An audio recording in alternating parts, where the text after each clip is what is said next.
ఒక మనిషికి విలువ ఎలా వస్తుంది?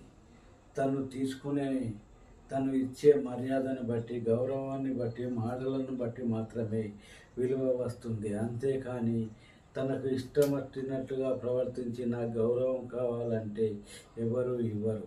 ఎందుకంటే ఈ సమాజం అందరినీ గమనిస్తూనే ఉంటుంది, కానీ గమనించినట్లుగా ఉంటుంది, కానీ అందరినీ గమనిస్తూ ఉంటుంది. మీకు గౌరవం కావాలంటే మీరు కూడా ఇతరులకు గౌరవం ఇవ్వాలి, ఇతరులను అభిమానించాలి, ఇతరులను ప్రేమించాలి. ఏదో నోటిపై కాదు, మనసుతో. అప్పుడు మాత్రమే మీ విలువ పెరుగుతుంది. అంతేకాని మీరు నటించడం ద్వారా ఇలాంటి గౌరవం పెరగదు.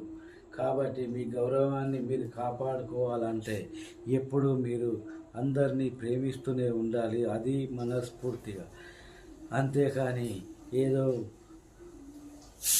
మందలిద్దాం, మాట్లాడదాం, బాగున్నావా అందాం, హౌ ఆర్ యు అందాం, వాడు ఏమంటాడో చూద్దాం, వాడు ఏదైనా కంప్లైంట్ చేస్తే ఇంకో వాళ్ళకి చెప్దాం, చాడీలు చెప్దాం. దీనికోసమే బ్రతకడం అయితే ఈ జీవితమే వేస్ట్. ఇంకో జీవితాన్ని వెతుక్కోండి. అంతేకాని ఒక మనిషిగా బ్రతకడానికి మీకు ఎలాంటి అర్హత లేదు. Thank you very much friends.